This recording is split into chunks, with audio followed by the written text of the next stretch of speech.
yéen ñi safoo ak kóolute di seetaan chaîne bi woy leen di ko seetaan ak di ko topp ndax seen cofeel mooy sunu mbégte te li gën a neex mi ngi ci sunu kanam. Tivaouane 7 TV. abonné wu leen ci chaîne YouTube Tivaouane 7 TV te tamit bu leen fàtte activer cloche notification bi pour mën a recevoir bépp bataaxal bu ñu dugal ci heure bu nekk.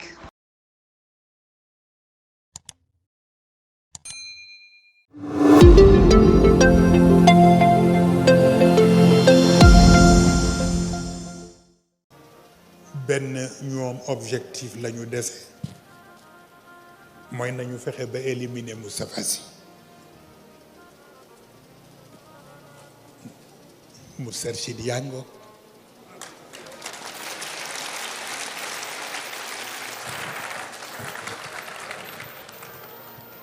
moo tax désormais ku fi waxati naka sutul noonu saaga leen maamam.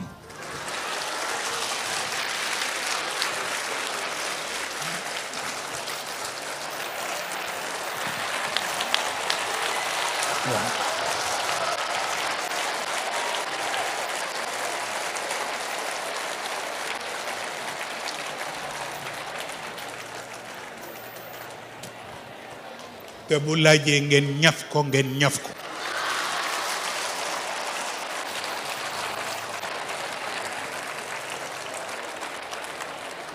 parce que trop c'est trop.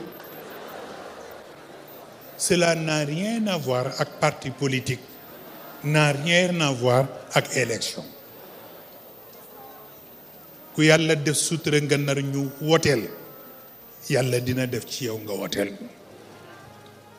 loolu n'a rien à voir ak xaqiqa bi ma wax nii.